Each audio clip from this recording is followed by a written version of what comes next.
This is the Inner Chief Podcast, episode 364. There's so many of these large consulting firms trying to figure out and predict, is it 5%, 10%, 30%, 50, 60% job losses over the next decade or so? No one knows for sure, but there's all these different ways and models of calculating that. Imagine any city with 50% job losses, right? It's a completely different place. So that kind of thing worries me. I don't see governments doing what I think, getting things ready, that it's going to take a while to spin up the gears to start preparing for that. G'day, this is the Inner Chief Podcast, episode 364, and our guest today is Professor Joel Pearson, Director of the Future Minds Lab on leading in uncertainty, future-proofing for the AI revolution and de-risking innovation. I am your host, Greg Layton, founder of Chiefmaker and the Council of Chiefs.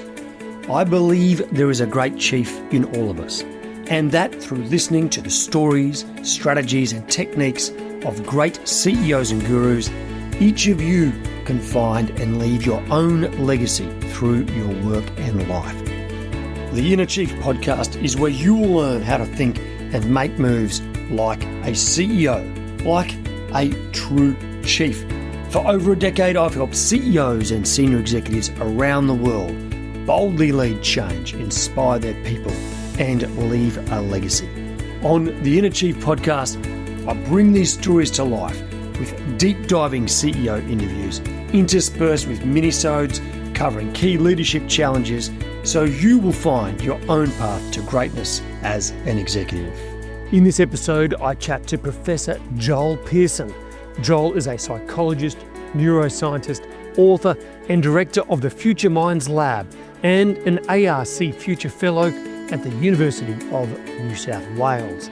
He initially studied art and filmmaking at the College of Fine Arts before turning to the scientific mysteries of human consciousness and the complexities of the brain. He is now a prolific public speaker, writer, and world expert in intuition, the psychology of AI, mental imagery, and aphantasia, which is the inability to picture things visually. His debut book, The Intuition Toolkit, The New Science of Knowing What Without Knowing Why, came out in 2024, and he is now helping companies like Pixar, Google, KPMG, Macquarie Group, Lexus, and Toyota prepare for the disruptive age of the AI revolution. Joel hosted the popular ABC radio show The Brain Box, blowing people's minds about their minds. In today's masterclass, Joel will share how he is at the forefront of accelerating innovation through agile science, rapid experimentation, and minimum viable experiments. Some practical tools and mental models to build resilience in an uncertain and rapidly changing AI-driven world, preparing humans and not just systems for exponential change from artificial intelligence, and mind-wandering and cognitive recovery as competitive advantages for modern executives. Chiefs, without further ado, let's hear from the fascinating Joel Pearson. Righto, Chiefs, we're here with the one and only Professor Joel Pearson. Joel, welcome to the Inner Chief, mate. Greg, thank you. Pleasure to be here. Oh, mate, we do live in the age of uncertainty, and this is really what you're about, the art and science of thriving in the age of uncertainty. We're going to dive into the neuroscience, the future. What does it mean to be, maybe it's something we might get to eventually. So what is the role of an executive in the future? How do you thrive in that kind of space? It's been a transformation in the last 10 years in particular. Yeah, and we're just things are not even getting started yet, right? With the next 10 years are just going to be 100x, 1000x the last. Don't say that to me, Joel. We've seen nothing yet in terms of change. It's really about, we're not at we're approaching that hockey stick part of the function. So some crazy fun times, some amazing times, some scary times. I think there's a little bit of everything in there for everyone in the next 10 years. I think the scary times are the interesting one. I was, as I mentioned before, I'm actually recording this from my father's house because my house is and our home office is under renovation. And he said, "Oh, who are you talking to?" And I said, "Oh, speaking to Professor Joel Pearson, and this is what we talk about." And he said, "That's what worries me the most. I'm really worried about loss of jobs." So he's thinking about the future, he's really scared about it. So don't worry about that. Joel's going to fix it all. I'm trying, Greg. I'm trying. Yes. There's a Right. lot to fix though, but yeah. Or not fix. It's not broken yet, but prepare for. Let's put it Yeah. that way. Well, we need to collaborate and unite on this. So Yeah. let's make this. I think if you're listening to this, there are many, many uncertainties, lots of things to be worried about, but we all have agency. If we work together on this, we can create a really bright future. Joel, let's start off though. Everybody who comes on the show, we've got to know where they come from. A bit of a Yep. sense, the flavor of the character. Can you tell a story that sums up your childhood and early life?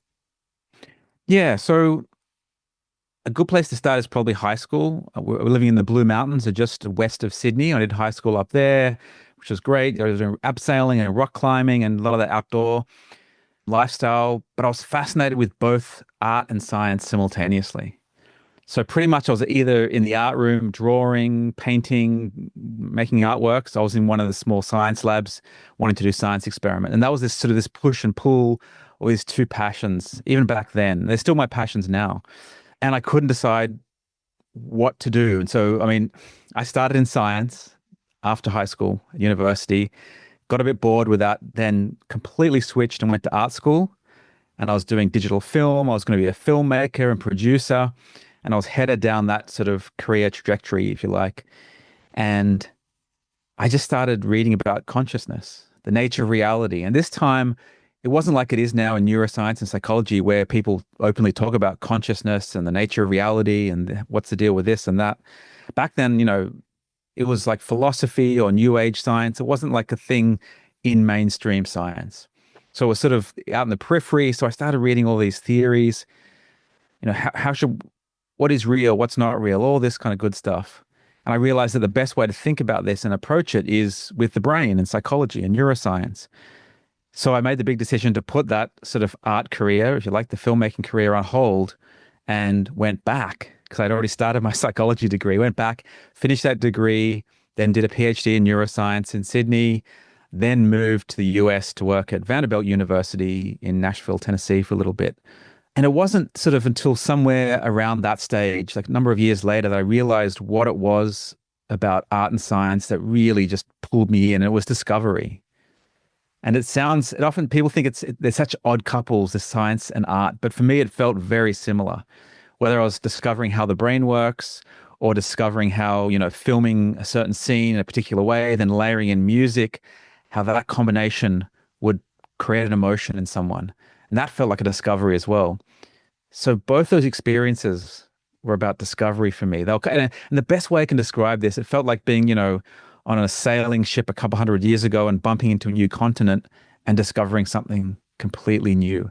And I think that's what I fell in love with. And that's what, still drives me today, whether it's doing the research, planning ahead, trying to put my futurist hat on, think about the nature of, human psychology and how that's going to get warped and messed up with AI and all this stuff. It's still that fundamental discovery is my addiction would be another way to say it. I'm not sure if you ever come across the work of Richard Feynman. Oh yeah, definitely. Yeah. Yeah. Who spoke very, very similarly about his love of art and science. And I think I remember seeing some of his work, particularly around a rose and both the mathematics of the bud of a rose and the beauty. And that there is this beautiful beauty in just looking at a rose. But when you look at the mathematics of the shape and the way that it comes out in these beautiful parabolas, that there's an artistic beauty to the parabola and the shape of that parabola, which has a mathematical function. Absolutely. Yeah. And I just remember that's really stuck with me as one of his great examples of how art and science merge in some of the most amazing ways. Yeah. I mean, I'll often talk to people, and this is a favorite topic of mine. There's this idea that if you go and apply perceptual characteristics of the way the brain works and the eyes work, and use that to explain the way a painting makes people feel, people don't seem to like that. They feel like it's stealing the magic from the artwork and it's taking away the beauty of it. But for me, it's the opposite. It kind of adds, like the rose, add extra layers. It doesn't take it away, but it adds all this extra rich stuff to it. And so you can appreciate it even more. And that's the way I see the two connecting. That's my belief. I didn't know we we're going down this path at all, but that's the way I think about it too, because I think about the way like a piece of art. Like, sure, it goes through the eyes, through the occipital nerve into the brain, etc. And then somehow this collection of atoms that form paint, that form color, changes my heart rate, Yeah. changes the hormones released from my endocrine system into my body. And I just think, isn't that just utterly remarkable? And how that impacts me would be different to how it impacts you. Like you might Yeah. love it and think, oh, wow, this is great. I might think it's someone spewed onto a canvas. Yeah. And so, but we wouldn't lower my heart rate. But I just think that is quite a remarkable thing. Yeah. What was your first ever job? I worked in cafes throughout the last 2 years of high school. We did that a lot. But rewinding the clock even further, I think the first real paying job, I think I did some Photoshop for people really early on in the day. It was like a freelance gig. I don't know how I got it. I think I just was like, yeah, sure, I can do that. Like cutting out some figures from a background. And it was just kind of, that was all when Photoshop was a new thing back in the day.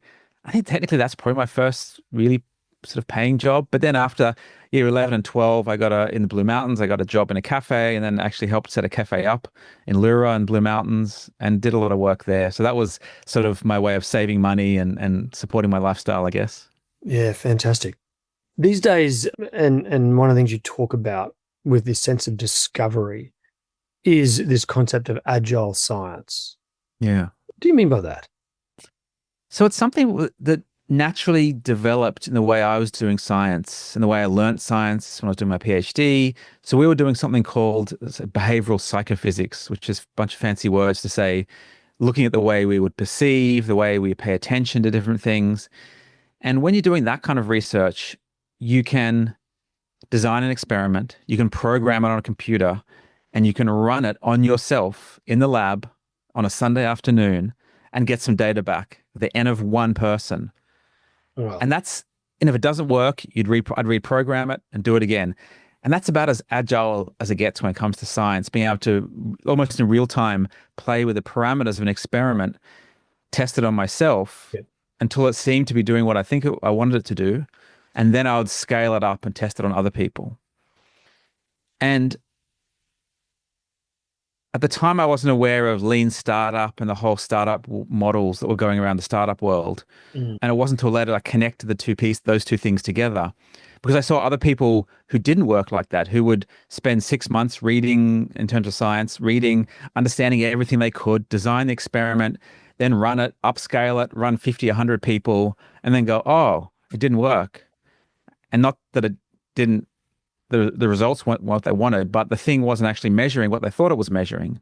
So they'd have to go back to the drawing board, redesign the experiment, do it again, and then a whole year's passed. And so I was like, well, you want to just, if it's not going to work, you want to fail in that sense as soon as possible. Definitely. And try and speed up that ituration process with these pilot experiments, as I would call them. So I came up with this idea of minimum viable experiment, just like a minimum viable product, the way if you're building a product, and try and sort of de-risk the experiment as fast as possible. So it's really sort of the science version of lean startup, this idea of, iterating minimum viable product, minimum viable experiment as fast as possible. And then you can pivot out of that if you discover something totally different. So it's de-risking it on a small scale, doing it quickly, having sprints. And then once your new experiment is working the way you want it to work, then you scale it up with a lot of people, invest all the money, that kind of thing. So it was a way of doing more with less and de-risking science that I just didn't see people doing. So I started talking about it, had it like a little, I guess, manual in the lab where we sort of, when new people would come in, they'd read the manual and follow that as a procedure. Yeah, and then I started, later in my career, started working with companies and startups, and that was just a natural language to talk about science with companies. But, oddly, that way of agile science, you talk about agile science with my colleagues, they'd be like, didn't think it was that big a deal. But when you talk to a company, they'll be, oh my God, that's a beautiful way of doing science. And so I just think it's a better way of doing science. It's more efficient. You need less resources and it can be more fun, right? You can do these sprints and discover something really quickly. So the idea is, new students come into the lab, is to try and get them to the point of running a minimum viable experiment as quickly as possible. And they'll resist that. They'll want to deep dive and read every paper and book and feel that comfort.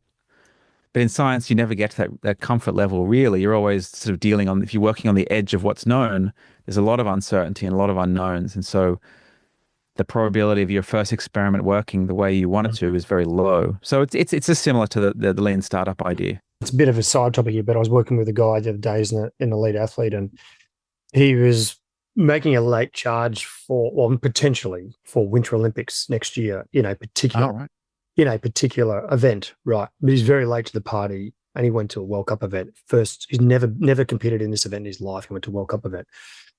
And we're talking a lot about when you get in those elite environments, you can get drawn into the need to want to win. Yeah. But like a completely, like that's like a company saying, hey, we're going to build this enormous product and it's going to win. But you've never even been in the market before. It's an impossibility. Actually, what you want is go to this World Cup and fail and learn as much as you can, because the next event, if we can get you 10% better. And what we want to do is fail faster than everyone else, because everyone else there is probably more at the point of diminishing returns in their journey. They've been maybe gone for 20 years. Yeah. And see if you can find a point of advantage to potentially break this down. I've got no idea if it'll be successful for him, but he's quite a remarkable character. But that idea of failing fast in almost any environment, with knowing that you're going through a process. Yeah. Right. Of accumulation of either personal mastery or business mastery or scientific, whatever it is you've got to prove. That is beautiful. Yeah. And it's a learning process, and that's what you want to rule out the things that aren't going to work as soon as possible. Exactly. And yeah, absolutely. Yeah. And like that also gives you a dose of realism, because, I suspect the problem with some of the larger research that scientists do is that they maybe a couple of smaller ones where the N is less than 10, so to speak, and then they go from 10 to 1,000, and their plan doesn't survive first contact. Yeah. And then all of a sudden, all that work, all that money, all that time, all that research, like, it didn't really prove what we wanted, and then doesn't survive peer review. Yeah. Is that like, I'm never really been in university land or research land. How much research is, like, this gut feel, how much research is sort of unsuccessful because of poor design? Yeah, it depends. So there's a lot of replication stuff where people do something very similar to what's been done before with slight iteration, or even just straight up replicating. And when you're doing that, right, the agile science thing's not that important. It's more when you're really trying to push for that blue ocean strategy, that new discovery, because you really don't know the optimal way to design experiment. You want to make sure the thing you're using to measure X is actually measuring X and not measuring Y or Z or something else. So that's where it really is most important. Yeah. But what I'll say the most is that sad case where people will just fully go all in on an experiment and just spend a year working on it, and then go, oh damn, we should have included this thing doesn't measure that, and then it's like they kind of get stuck. And if they're a PhD student, they've burnt up half of their PhD already or something like that, yeah, and kind of get in a bad situation. So that's why I'm just a fan of de-risking things as much as possible. Yeah. And the riskier the science you're doing, the more important that is. Yeah, and in a business context, the translation is things like minimum viable product, entering new markets. And I can think of plenty where they've gone wrong. Like I just go back, and I think it was the Masters building group, the competition to Bunnings, when they tried to enter UK. They just got it completely wrong. They lost hundreds of millions. Yeah. So, as opposed to a minimum viable product in a test case, and have won, see what happens. But maybe that doesn't happen with their business model. I don't know. Now, Chief, do you find yourself at work in one of those incredibly stressful moments where you've got someone on your team that either isn't performing or is behaving poorly, and deep down that it needs a difficult conversation? One of those ones that can keep you up at night. If you get wrong, there's going to be HR issues, but if you get right, could actually be a little bit career defining, and it will make life so much better for so many people, but you just keep putting it off and off and off. Well, Chief, we've created the ultimate resource for you. It is called Difficult Conversations. Download. It's not hard, but what's in it is what's most powerful. The mindsets, the frameworks, and even some of the scripts, the words to use to make those conversations much more easy. Just go to chiefmaker.com /difficult, and you could download the full resource right there. Let's talk about the future. I'm just going to read something out. Yeah. This is part of your profile. And it's about the art and science of thriving in the age of uncertainty. Radical discovery, making the impossible possible. Like most people, I'm excited by discovery. I'm a scientist, but unlike many scientists, I'm interested in possibilities as much as proof. I'm of the opinion that questions can be more valuable than answers, and that imagination is a powerful catalyst for progress. Before I jump into my first kind of question, Yeah. do you just want to expand a bit on that? Explain that. It's a beautiful intro to you. Tell us a bit about that. Yeah. So which bit? I mean, I do think now more than ever, questions are more important than answers, if you like. And we're moving to this new way of living where we don't need to have all the facts in our head all the time, right? It's getting that information, it's in real time. We can just grab it anytime with AI now. Even search engines will be gone soon. So it's the questions and formulating what do we need to turn our resources to, our attention to, what can be our purpose, our motivation for things is more important than ever before. And I think it will be hugely important in the next 10 years.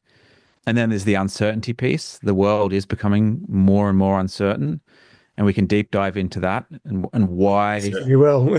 Yeah, why uncertainty is really uncomfortable for almost everyone. Yeah. I'm interested in this line you said, I'm interested in possibilities as much as proof. I mean, it speaks to the motivation behind why I do the things I do, why I do science, why I want to help people, why I want to discover how this thing works. That discovery piece we touched on earlier, it's the possibility there, right? It's that fuel, that excitement that can drive people towards something. It's part of having that a massive transformative purpose, as the phrase goes now. And that's what I think, that's part of that, the possibility around discovery is almost, limitless. And that speaks to that excitement around discovery for me. And that's what it's all about. Yeah. So let's talk about this age of uncertainty. Yeah. In your mind, when you describe uncertainty, what are the big uncertainty bubbles for you? Yeah. So, this it almost feels like, in the last month, things have gotten a lot more uncertain in lots of ways. So there's political uncertainty we're seeing at the moment. There's financial uncertainty. And this AI revolution we're all going through now is unlike anything humanity's been through before. And people say, oh, it's like the printing press or it's like the invention of computers. But it's not. It's not like those things. It's AI having intelligence like that, if you want to use that word, on tap to help us is something we've never had before. We've never created our own entities, companions. And I'll sometimes say that the AI revolution is more like an alien revolution. It is more like we've met aliens from outer space and they've come to live on the earth and they're going to work with us and they're going to work for us. And they think completely differently to us, but they do definitely think and they have intelligence. And we're learning about this new species. And I think that's a better way to conceptualize AI and all the things it's going to change in our lives, which is basically everything. Yeah. So there's this trajectory with, that once upon a time, uncertainty was really bad. And if you stayed away from it, you had, a high chance of surviving. If you had shelter and food and all these things locked down, you were good to go and you survive. Something we've evolved to have, our brains to be fearful of uncertainty or ambiguity. You can even show people their experiments where they show people blurry photographs and clear photographs. And people just find it really uncomfortable looking at blurry photographs. Having that literal ambiguity in a photo makes people uncomfortable. So it's ambiguity and uncertainty. So just not knowing what's going to happen in the future is like a fear stimulus. And I'll talk about this. It's like looking at the ground and seeing a snake or a venomous spider or something. It will trigger a fear response. It's uncomfortable, it hurts. And so we try and avoid that. Now, the problem, once upon a time, that was all good and fine. But nowadays, that trait, if you like, that instinct we have to steer away from it is now maladaptive. Because the world is so uncertain and work's uncertain, we don't know what's going to happen, by the end of the year, let alone, 10 years out. We have to find new ways of dealing and thriving with uncertainty. And I'll also sometimes use the phrase, uncertainty revolution, just like we went through a digital revolution in businesses and they want to sort of move into the digital world. We need to find ways of helping us and supporting us being okay with uncertainty. And there are ways of going about that. The first step is really to understand what uncertainty is and why it makes people feel uncomfortable, why it induces anxiety and stress in people. And it's not their fault if they feel that way. It's simply the way our brains are wired. So humans feel this, monkeys feel this. Most animals will steer away from uncertainty if they can. It's not even predictable, it's expected. This is the way you should actually respond based on the system you've got. Yeah. So it's almost like the world's evolving and then we have to co-evolve with that world to learn how to be okay in this uncertainty, this uncertain world, to be able to thrive in it. So almost like, how can we flip things around and almost enjoy that uncertainty? And that's kind of what I think we, as individuals and as companies, all have to start thinking about.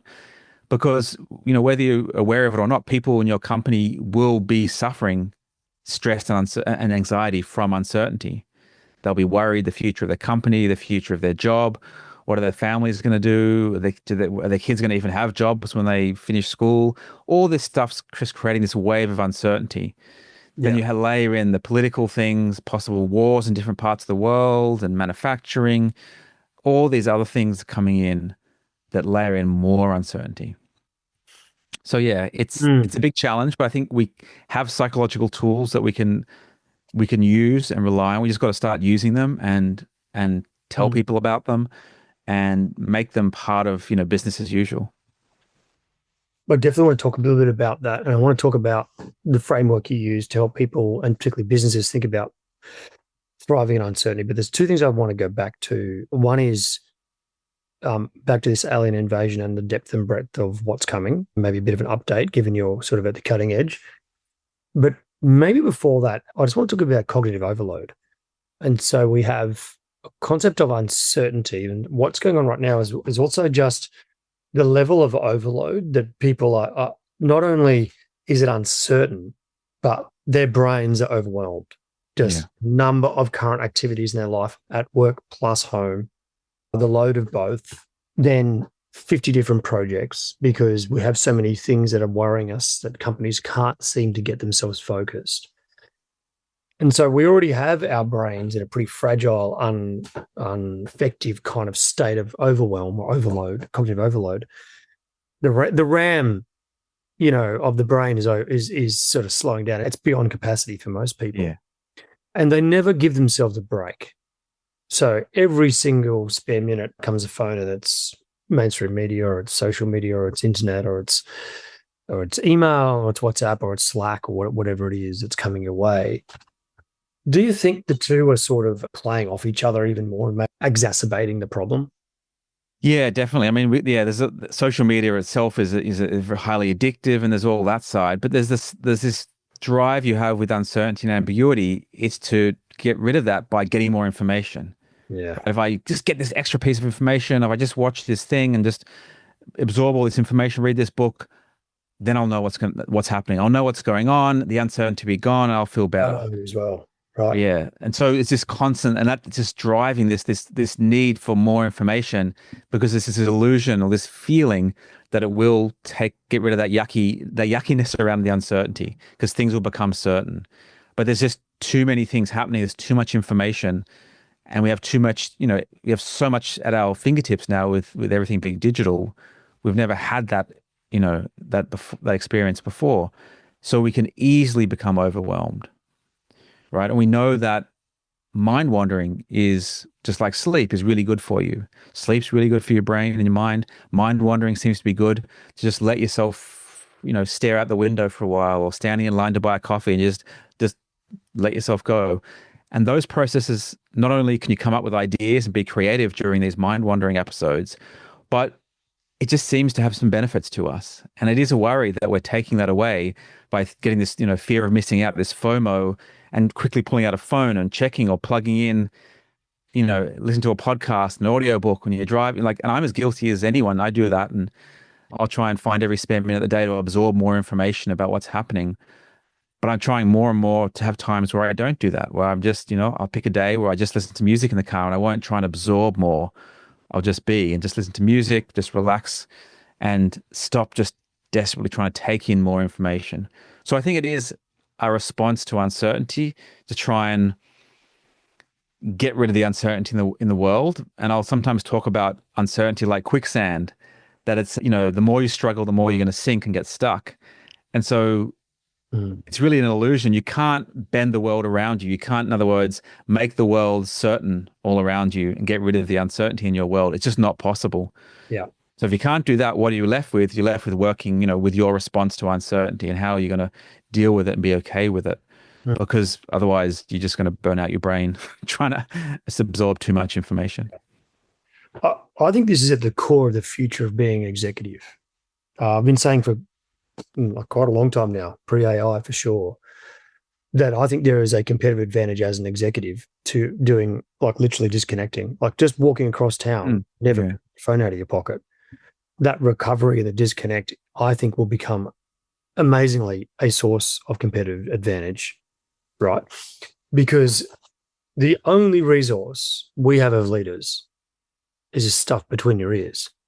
Yeah. And the quality of our headspace, and I really want your perspective on this.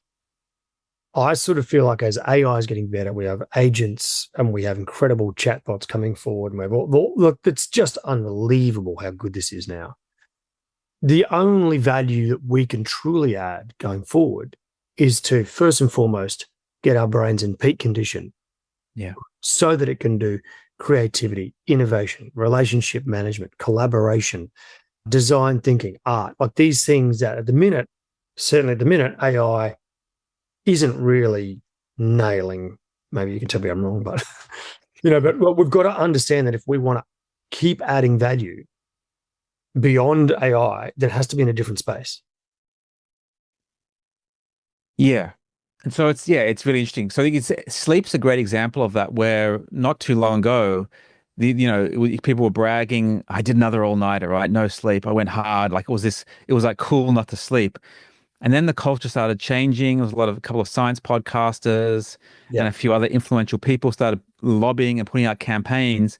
Some companies even started sleep tracking. This idea that you come into the office without sleep and it's, you might as well be drunk or intoxicated and you shouldn't be at work. And this idea that getting a good night's sleep is more valuable than turning up for work, right? So it's like flipping things around. And I think what you're onto something there, that the future, that kind of mentality around sleep will spread to, protecting your brain, protecting your mind from junk information, from addictive things, from overstimulation. And people will be having quiet periods. Maybe it's meditation, maybe it's just mind wandering, whatever you want to call it, where they're not overstimulating and sort of burning out their brain and pushing it to the edge, just trying to get extra, every little bit of extra information, because it's a diminishing return. It's not, that extra little bit is not helping. It's going to, break the dam and it's going to flood. So I think we're going to start seeing. So I really want to nail that distinction you're making about the importance of mind wandering or daydreaming. That I was actually just having this conversation with a CEO just literally about 4 days ago. Yeah. Saying sitting down and opening your phone and just relaxing with it, right, is not the same as sitting down without your phone and just mind wandering. Or absolutely. I call it daydreaming. I just said daydreaming. Completely different. You can almost think about mind wandering as like a rest. It lets your brain just flow, almost like sleep. It's not as good as sleep, but it's in that direction. It's a healthy thing. When you open the phone, you're just filling that with things you're emotionally responding.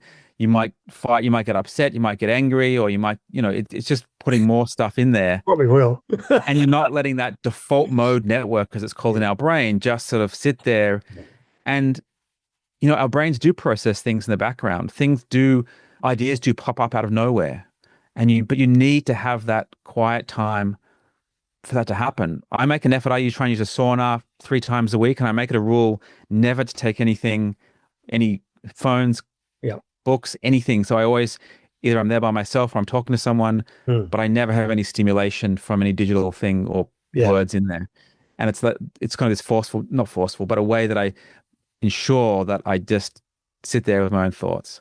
Yeah, I think this is so important. Right now, there's like a trend towards digital disconnect, like go away for a holiday or disconnect. Yeah.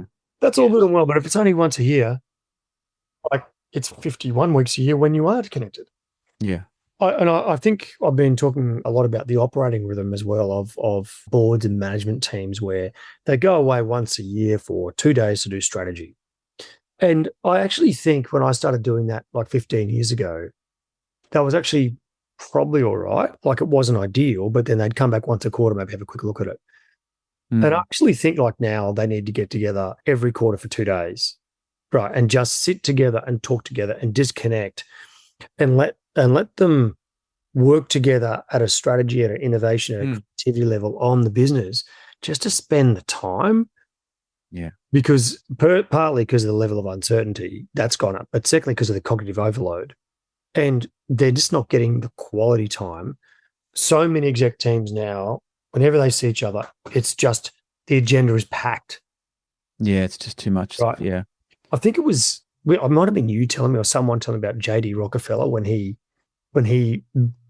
got that big oil company all those years ago. He said, we're going to make the head office in Ohio, I think it was. And then he got all the executive team, put them all in houses in this local suburb. And he said, we're all going to walk together to work every day. You just pick something. Oh, no, I didn't know this. This is great. Yeah. So the walking, of course, which is so good for your brain, right? Yeah. And the chat and the time just spent, a bit of getting to know each other, a bit of what are you working on. That to me is one of the reasons so many organizations right now are away from core business, really finding it hard to prioritize because they're just all over the shop mentally as an organization. And the unity is harder than ever to get, I think. It's really hard right now. So that's why I think the work you're doing is so important because it should help people. If you can listen to Joel's work and learn how to calm your brain and get the right headspace and then follow a framework to deal with uncertainty, then you're going to be in front. Yeah. And I remember there's this funny trajectory with tech that new tech comes out and we, like having your email and everything on the smartphone. And it's like, I remember getting my first iPhone back in the day when I was living in the US and thinking like, wow, I'll have so much free time now because I can just take care of an email wherever I am. And technically, yes, phones can give you a lot of free time and tech should enable that, but it doesn't. Everyone just piles on more and more and more and tries to squeeze more in rather than doing the same and having more free time with more flexibility. Yeah. And so we have to resist that urge every time there's an amplification tool from tech just to double down and do more and more and more. Because all they want is your attention. Yeah. They want your eyes on their device for as long as possible every single day. Right. That's it, And it's funny you said that. Like, when I got my first iPhone, it was probably the same. I'm going to have so much more free time. Hang on a minute. I've got less. Yeah. Yeah. And I think about like even just things like what the school, my kids in school, in the old days, you probably wouldn't hear much from the school, right? And you might get a letter once a month, once a year. It says, hey, we're going to do some excursions this year. Sign this document, right? Now you get a permission slip 3 times a week. Slip, school photos, permission slip. And I'm like, if I didn't have a phone and email, you wouldn't send that to me. And I actually, while it's an annoyance for me, it must be a nightmare being a teacher. Like, oh my gosh, I really feel for that profession. Yeah. Yeah. So I think it's, I mean, to sum all that up, it's making sure we use tech in a way that fits in with the life we want. Yeah. And we have priorities and goals. And sometimes you've got to be strong with that. And, it can be really hard sometimes, right? I'll be sitting here trying to write and concentrate and I'll be like, I just going to check that social thing, or I just want to check, and it's like, but I have to turn it off and move it away, or and put headphones on and really do things to really get me focused. Some people take their phone and put it in the other far away another room and do all these things like that. Yeah. Because you see the phone, it's going to trigger you, it's going to cue you to want to open it and check something, email or social media or something. So yeah, mate, they've totally done the Pavlov dog on me on that. Pick it up, I check it. Right, I'm conditioned. You got to break that habit. Yeah. Let's talk about the size of the change and the transformation here. Like, what are the latest big three things going on in AI, and maybe to quickly talk about robotics. If we just, what I'm thinking is, let's just talk about what's coming, and then let's talk about the Dream Big framework that you've got that might Yeah. just help people deal with what's coming, right?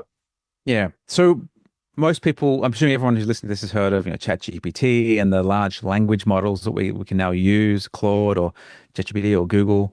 So they're all amongst us now, and they're large language models. There's also large object models, for lack of a better description, but they're models that are generative in a similar way, but they're not dealing with words. They're dealing with things in machinery or protein folding or trying to map the world's, magnetic fields or you name it. So there's all kinds of different generative AI being put to work in all kinds of services and products now behind the scenes we're not aware of. So even if there were no big breakthroughs in AI going forward from now, we've still got a number of years with amazing transformations in tech coming through the pipeline. So the things that are still under development or have been developed and haven't been fully made available yet. And so that's what I'll sort of say to people, that it's not, we're not relying on more big breakthroughs. People will say that the AI models have been trained on all the data there is. And that's also not true. They now have you can use some AI models to create synthetic data sets that can help train other AI models. And the big thing with training is going to be the humanoid robots. So there's probably at least 100, probably a few hundred humanoid robot companies now. And so people have probably heard of the Tesla bot. Figure Robotics is a very well-known one now in the US. They got about to launch Figure 3 now, and Brett Adcock, the CEO of that company, they're just shown their new factory, and they're saying, within 5 years, a humanoid robot will be as common as an iPhone. And people are saying things like that. We'll be able to rent one. They're already in factories. They're already taking pieces of machinery. I've seen, you can see the footage of them working in BMW's factories, and they can just walk in and start working in the factory. You don't have to rejig the whole factory. You just buy a couple of humanoids. They can charge themselves. They can do what humans do because that's why they're shaped as humanoids. So the AI revolution and the robotics revolution are going to go sort of hand in hand. The robotics one's kind of is a bit delayed, or a bit behind.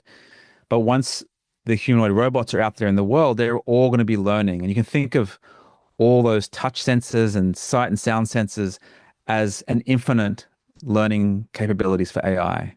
Just the same, the way that the Tesla fleet of cars around the world is learning all the time while they're driving. So they're refining the self-driving models. So it'll be the same with these humanoid robots. So they're in factories. We'll soon see them in hospitals and nursing homes, and then we'll see them in our own homes. And they're already doing trials now with using them, to help do the washing up, to help clean your house. And the reason people like this idea so much is you don't have to change anything in your house at all. They fit through the doorways. They've got 2 arms, 2 legs. They don't look scary or challenging. They can just come in and go to work. And people are talking about them being, $16,000 per unit. And you can buy them or hire them or rent them. And they're not going to get tired. Sure, they've got to recharge or whatever, but they can just work around the clock on something. So that in itself, you've got the intelligence of the AI, the robotics. It's just going to change everything in our lives. It'll change everything that uses electricity. And by definition, everything in our lives. So obviously jobs is the place to start because people get really worried about this. Yep. And it's become like almost a sport. Like there's so many of these large consulting firms trying to figure out and predict, is it 5%, 10%, 30%, 50, 60% job losses over the next decade or so? And no one knows for sure, but there's all these different ways and models of calculating that. And that seems to be the range between 10 and 60%, the range I've seen of predictions. And you model that out in any of those numbers out on, imagine any city with 50% job losses, right? It's a completely different place. So that kind of thing worries me. I don't see governments doing what I think, getting things ready, that it's going to take a while to spin up the gears to start preparing for that. Education is going to change, right? We've never had bespoke education for an individual student that's designed just for them that is scalable. And AI is starting to allow that now.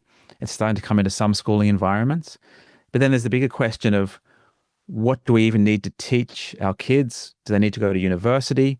In this new world, sort of post AI, where we're all plugged in, we have wearables on us that speak to our personal AI assistant, which is secure and private. It's with us 24/7.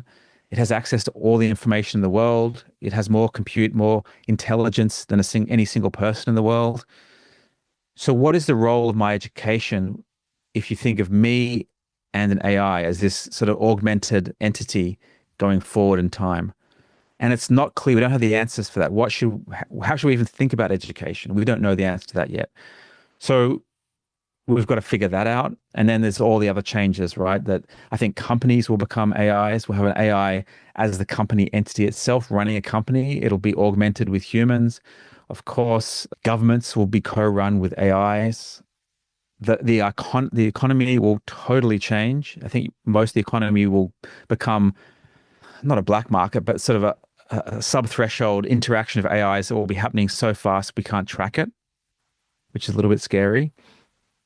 I think the internet will be gone as we think about it. There'll be no need for websites and, the way websites and entertainment works on the internet now. We won't have any need for that. Our AIs will just have every information and every form of entertainment for us whenever we want. So the internet will disappear. There's just so many different changes like that are starting to happen and that will happen. And it's really hard for humans to predict this because it's exponential, right? So that's that hockey stick function that goes up. And when you take a piece of paper and you fold it and fold it and fold it again, you fold it 42 times and it goes from the earth to the moon. And it's hard for people to intuitively get that. Our intuition fails there because this doubling, we're just not used to it. Unfathomable, right? Yeah. So when you see something like robotics just doubling and it goes from 2 robots to 4 robots to 8 robots, it's like, well, it's not really changing anything. And people ignore it. But once anything gets to a large number, it then starts and it keeps on doubling, it has massive impact. And so another reason a lot of people won't see some of these changes happening until they really hit is because of this cognitive bias we have just to not see exponential changes and not feel it, therefore not really react in time. So we might just quickly pause because I suspect there's a lot of people listening right now that are going, holy Toledo. Okay. And yes, apologies, everyone. Yeah. And so if that is the case, let's go back to what we said at the beginning. That is expected and predictable, and how you should react as a normal human being with a normal operating system like the rest of us. And you can reset it. Just do a couple of good quality box breaths to restart. Absolutely, yeah. You have agency, right? This is now about, okay, we're going into a world that will be very, very different, and we will need great leaders to step up right now and create the new markets and work out the way we live. And if we don't have a whole, like an army of great people out there around this, guess what we got? An army of lunatics. Yeah. We might already have.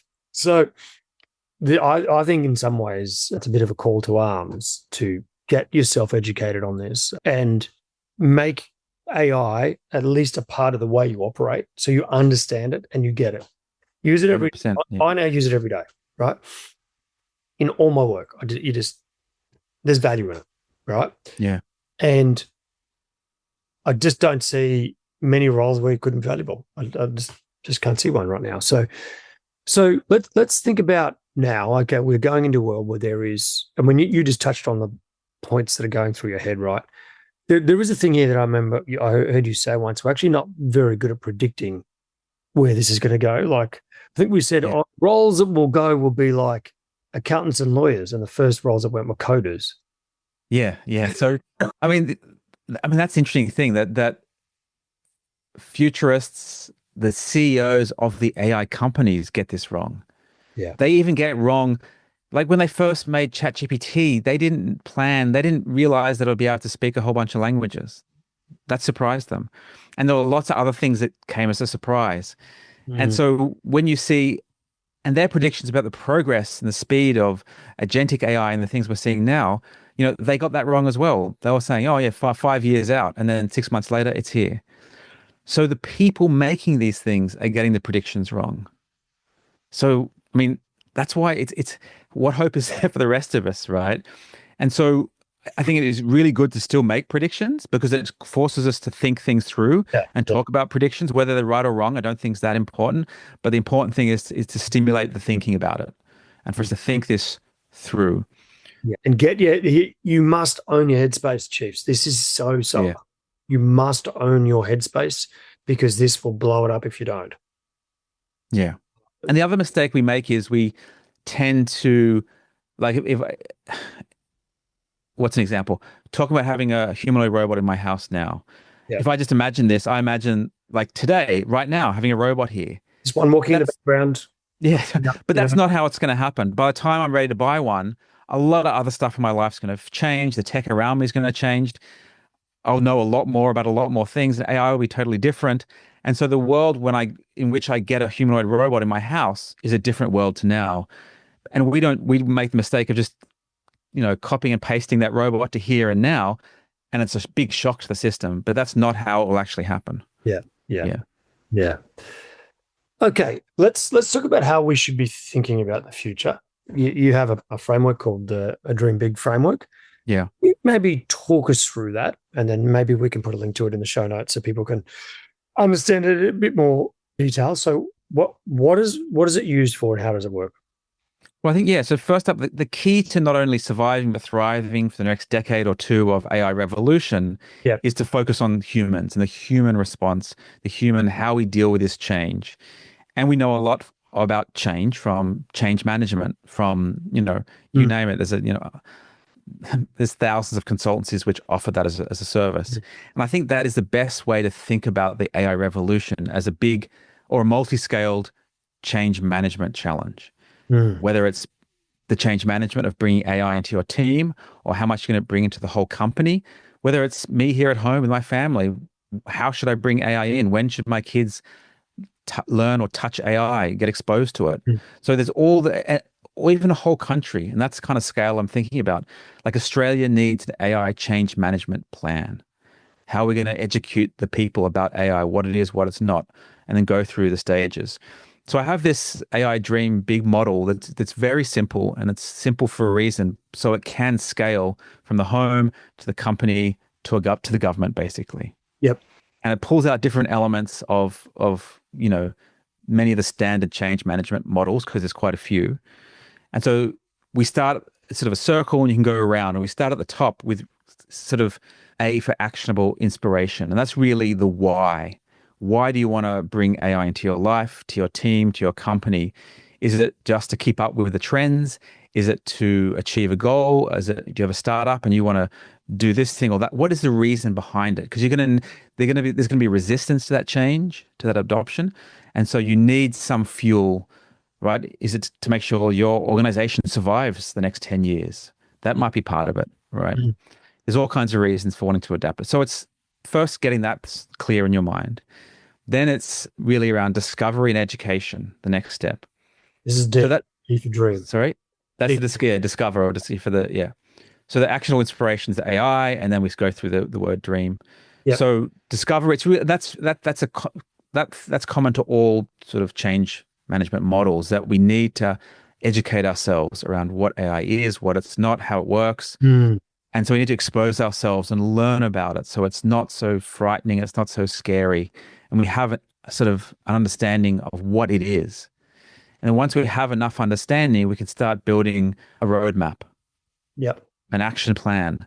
What is that going to look like? Is it you're going to start using AI for everything, every single decision in your life?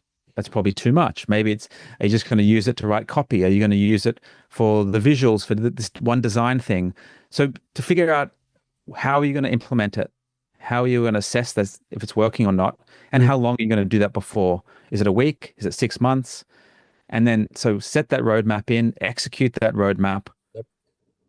And what you also need to do is be on the lookout at every step of a change model like this to this resistance to change, right? There's going to be uncertainty and resistance. That's going to trigger stress and anxiety. So that will probably come up more so for some people than others.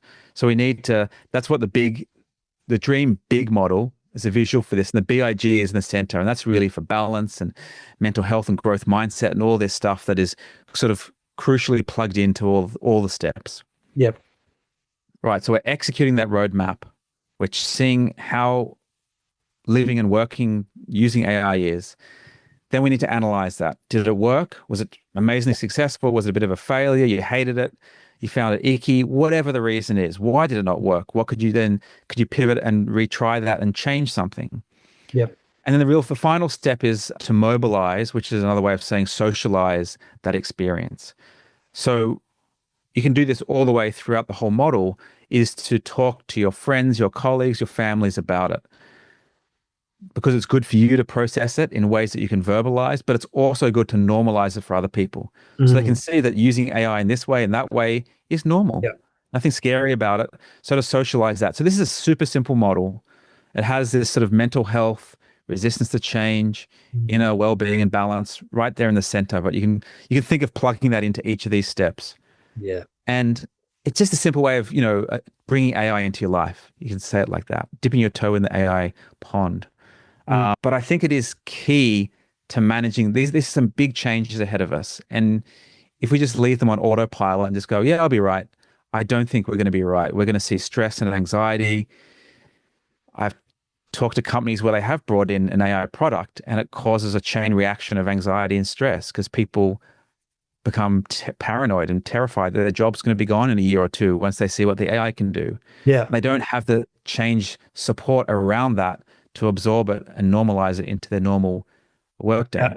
I've certainly been reasonably close to a couple of industries where they launched AI tools and have very low take up. Yeah. Because people are worried about that, they're essentially worried about the job. Right. And this will be one of the most interesting pieces because let's be honest, it's probably a fair concern. Yeah. Right. So if organizations aren't clear about this and don't lay it out in a really clear way, like this is about an aspiration or what this might mean for someone, then you're absolutely going to get resistance. Yeah. In the short term. Yeah. Maybe in the long term as well.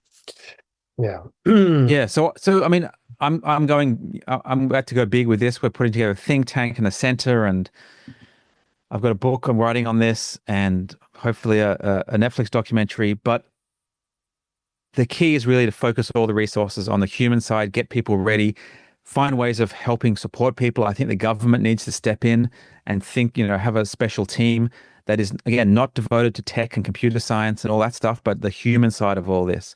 How can we get people ready?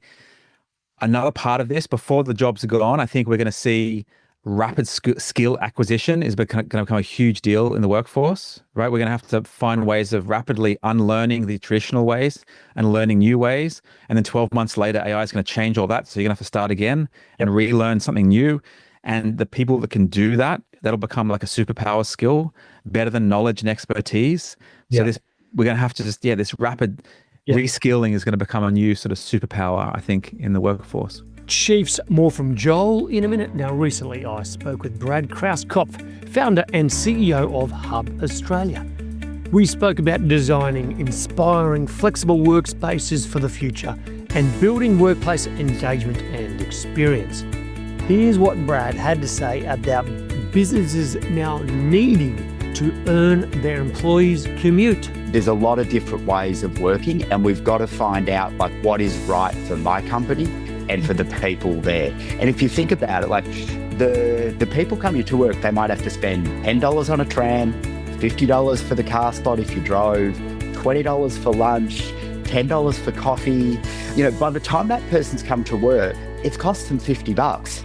So what is the experience I'm going to get by getting out my wallet and ultimately going into work for a day? Because I could just stay at home and my wallet could stay in my top drawer. So what's that experience that I'm expecting? And it's kind of like the expectations of my employer and a day of work and of my office, they just keep growing. You can listen to that incredible conversation with Brad by going to chiefmaker.com/363. And while you're there, you can subscribe to the podcast and check out all the other great interviews with our chiefs and gurus, as well as all the mini-sodes by going to chiefmaker.com/listen now. Righto, Chief, let's get back to Joel Pearson. And I think that is so important. And like I've certainly done a few things where just driving along, I've started, I chat to a AI engine of some sort and just ask it to, tell me about this. How does that work? Yeah. And it will say like, oh, this is what I'm talking about. So, well, how does that work?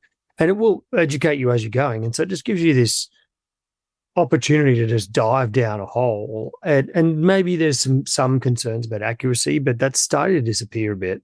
Yeah. And at the very least, you're a hell of a lot further along than you were, a very short time ago. Yeah. And I just find that really, really quite fascinating. Yeah. I mean, it's hard to, everyone loves benchmarking the AI products. It's hard to put a number. What would the IQ of an AI be? It's kind of the wrong units. And that's why I'll talk about intelligence with AIs, but it's not, intelligence is a thing we developed in psychology to measure humans.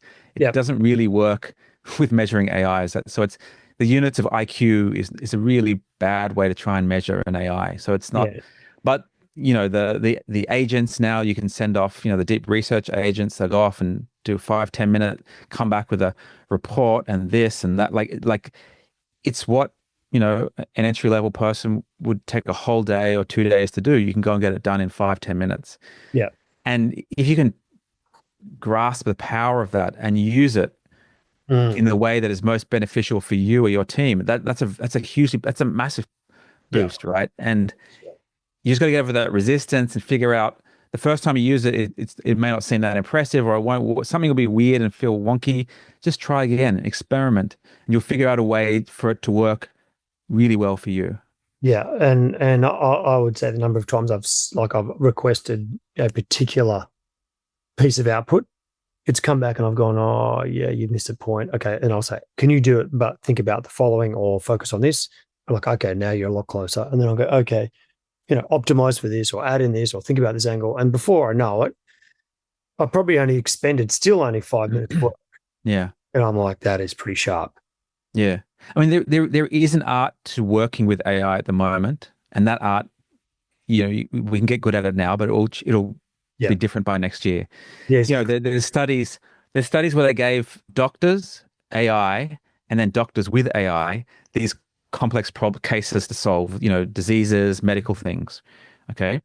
And the interesting thing was that, yes, AI outperformed the doctors, but AI by itself outperformed the doctors that were using AI. Sorry, could you take, sorry. So the most interesting thing of that study is that the AI just by itself, given these problems, performed better, had better diagnostics than the doctors using that same AI. Right. Yep. So in other words, the doctors weren't using it to its optimal level, or they thought they knew better and they ignored it. So that, in other words, this augmented doctor AI relationship was not working very well. Yeah. The AI could just do better by itself, which I find fascinating, right? That there is an art to learn at this stage to use an AI and how to interact with it. Yeah. You were giving the example when I first saw you in action about, is it Ludo? What was the game that they were, and it was a particular move that they discovered that the AI. Oh, Go. Yeah, Go. Yeah. 2016, the big Go, deep mind. And it solved the problem in a way that had never been done before. Yeah. It approached the problem and everyone was like, oh, everyone thought it was making a mistake. Yeah. And it was like, oh my gosh, this thing it sees things without any of the bias or the thought processes of humans and just gives a different outcome. And that's called move. Now it's a famous move. It's called Move 37. And it changed the way people play this game Go. And they've been playing it, humans have been playing it for, 1,000 years. I can't remember. It's one of the oldest games around. And now they play it differently because of the AI. So it's changed the way people approach the game. That is amazing. Okay, Joel. Yeah, so a lot going on. Amazing. So let's calm the farm. Okay, so look, what we're going into is the most exciting, uncertain, crazy period probably in the history of humankind. I think so. Yeah. It will transform the way we live. So there's been crazy times around human suffering and like wars and things like that. That's been transformational for humanity. But this is different. This will change the way we live at a completely different level. At such a fundamental level. So let's have some final words of wisdom about that before we do some rapid fire Yeah. questions.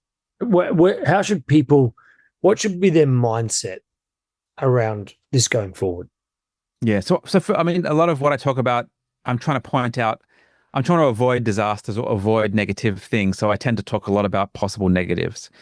But like you said, I do think that AI is going to be tremendous. We're going to end up 10, 15 years, we're going to be in a utopia. Like we're going to be, there'll be something like universal basic income, maybe not exactly that, but we will be thinking about work completely differently to the way we think about work now. It'll be more like a hobby. It'll be more like freelancing our own startups. It'll be an amazing world. We will have cured a lot of diseases by then. AI is going to solve the climate challenges. It's going to solve complex diseases. Like, and it's so we're going to be in a plentiful world, a utopia. So it's a pretty amazing time to be alive. The golf game is going to be scratch. No, the AI will figure out how to train you, and you'll that'll be whatever. You'll get twice as good. It'll help with that in some way, I'm sure. It'll take 10 more years to work that shit out. But my point is, yeah. Yes, you can get caught in the doom and the gloom and the job losses, and it's like teething problems. We're going to go, there's adjustments to go through over the next 10 years, but it is going to be just amazing. Humans have never lived through anything like this, like you said, and it will free us up, you know, in ways that we can't yet fully imagine. So it's going to be prosperous and amazing things are going to happen. But yeah, there'll be some teething problems. So I think being aware of them is the first step, understanding that it's the human side that needs the support, and that you will have these strange reactions that will be stressful at times, and the uncertainty. Some people, you know, will say they want to just pack up and go and, you know, live off grid in a shack somewhere in the middle of nowhere and unplug from AI. That's a legitimate response that people have. That's fine. I think AI is quickly becoming utility like electricity. Yeah. So if you want to do stuff in the world, you'll need to use AI to do that. So we need to find tools and ways of dealing with this, and not just surviving it, but really thriving, protecting our mental health, protecting our creativity, our innovation, all that along the journey. There's so many other things we could touch on, and the only other thing I would mention is artificial intimacy, but that might be a deep rabbit hole for another day. So, you know, AI companions is this exploding world at the moment, and that's a whole other thing. But yeah, I think let's do that in episode 2. All right, there's a teaser. I think, because there's a lot more like how this impacts parenting, relationships, home. Yeah, and when you're going to get married to your AI. Oh my God, does that mean I'm married to 2 people, or can I have both? That's what we don't know. Yeah. Oh my God, is that cheating? Is that polygamy? No. Yeah, I don't know. These are the questions we have to ask ourselves now in this new world. Brain is on fire. Okay, Joel, let's finish with the normal rapid fire questions. Yeah. Okay, if you could form the ultimate advisory board for your work, a team made up of well-known leaders from any time in the world, any time in history, anywhere in the world, who are your top 3 picks? Well, they wouldn't be all from tech. I would like to have a representative from the arts world and from legal and tech, and, you know, I'd like to have all of that represented. So I would try and pick people that could do that. Elon Musk, but people like that can think outside the box, I think would also be important. Steve Jobs is interesting because he really brought in intuition and the arts and tech together. So I always think of like those 3 things combined in one person. Not that he was easy to work with, apparently, from the people I know who work with him. But what about someone like Da Vinci? That's a good call. Da Vinci, you have to be up there, yeah. Is the artist and the scientist and the inventor. If you time traveled into now, maybe he could probably bring it forward. And you might have to educate. But yeah, good call. Yeah, Da Vinci, maybe some of the old Seneca or some of the ancient Greece philosophers. Maybe there's something there, I think. Yep. What has been the most valuable structured learning program of your career? I don't know. I don't work that well with structure with my learning. I like to do it in like sprints and then like almost like an athlete training for something, going all in and then just chilling and relaxing. So I guess that's some form of structure, but following my own motivation. Like I've always been, I'm not good at being forced to do things or having to learn something for an external reason. I'm much better at finding my alignment and my own motivation and purpose for the thing. And sometimes you got to like fake it a little bit because something might be a bit boring. But generally speaking, I've been lucky enough to choose the things I work on, whether it be, going to art or science or writing a book or doing this kind of, even the types of research I do. I've been lucky enough to be able to choose those directions. So I look for something that inherently is motivating. And I wrote a book on intuition, it was published last year. So I'm a fan. I actually do use intuition for science. So I try and tap into those feelings around that in a fairly structured way. That's what the book actually offers, a structured way to use intuition, which is a real thing we understand with science. So yeah, inherent motivation, purpose, and intuition to help guide the learning, I think, is a way that works for me. Yeah, beautiful. So that's a nice little 3-step framework right there. What is the best advice a mentor has ever given you? One thing that's always stuck with me was something in high school my art teacher at the time wrote, and I had a big canvas and I was painting, and this is his style. He came up and looked at it, walked around behind it, and just wrote with a bit of charcoal on the back of the canvas, more equals less, in huge writing. Looked at me, looked at it, and then walked away. And that just stuck with me, this idea that to get more, sometimes you need less. It seems so simple and a bit sort of, I don't know, but as a, 2-word thing, that combo has stuck with me since high school. Can you nominate another CEO or guru or professor like yourself you hold with great respect you think should be on the podcast? I think Adam Grant is great when it comes to bringing science into what's relevant for work and life and making work more fun and suck less. So I definitely put him down. David Eagleman is a friend of mine. He's got his own podcast, but he talking about tech and consciousness and neuroscience and bringing it all together in a narrative, beautiful way of speaking and writing. He's great. Yeah, so those two would come to mind. Okay, final 2 questions. If you could lead any company in the world, which would it be? Oh, right now, OpenAI. OpenAI. Yeah. And I would ensure I wouldn't slow down the progress, but I would bring in a lot more science and a lot more psychology around to wrap around not just making the products easier to use and more addictive, but making sure they serve humans in a better way. Outstanding, Joel. What is a final message of wisdom and hope you think is vital for chiefs around the world? Look, we're going into a decade of change, and change can be uncomfortable, but we have all the tools to support you. We have all the tools. You just got to learn them, practice them, build them as part of your daily practice. There are tools that you can use like the box breathing in the moment. There are other things like exercise and sleep and all this good stuff you can do on a daily and weekly basis. I invite people to just bring those all into their life and start practicing, build that practice slowly so that over the next few years, when things start ratcheting up a bit more, you have all those habits in place. And when something's a habit and you're going through stress or hard times, just the fact that it's a habit will pull you into that good thing and make it much easier to do. So build those habits when you have the time and space. Joel, mate, it's been fantastic. I can already see a future episode on intuition and intimacy bots. Yeah, let's do it. Yeah. Maybe as part of that experiment, maybe we'll both go and get married to a bot. We do a little experiment. Yeah. Yeah. And try to divorce me, see what happens, see if they empty our bank accounts. Awesome. Pleasure, Greg. Thanks for having me. Yeah. Really good, Joel. Thank you so much. Chiefs, that sums it up for this week. And the remarkable and fascinating Joel Pearson. Joel is just the most delightful man to meet. He is clearly switched on, and you can see when you meet with him that the little gears inside are working things out, seeing the pattern, seeing the opportunity around human potential. He is truly one of a kind, and I hope you go to his website, check out his material, and see if we can help him crack the future of leadership. Chiefs, all the links and show notes can be found at chiefmaker.com/364. And if you would like to stay in touch and hear all about some of the best resources you can find anywhere in the world to improve your performance at work, go to chiefmaker.com/subscribe. Now, Chief, if you're yet to rate the episode and subscribe, I hope you'll do so soon. It helps others see the magnificent value that the chiefs and gurus bring to their life and career.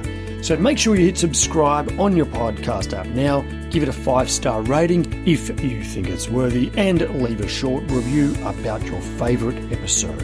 Righto, Chiefs, as always, remember to stay epic.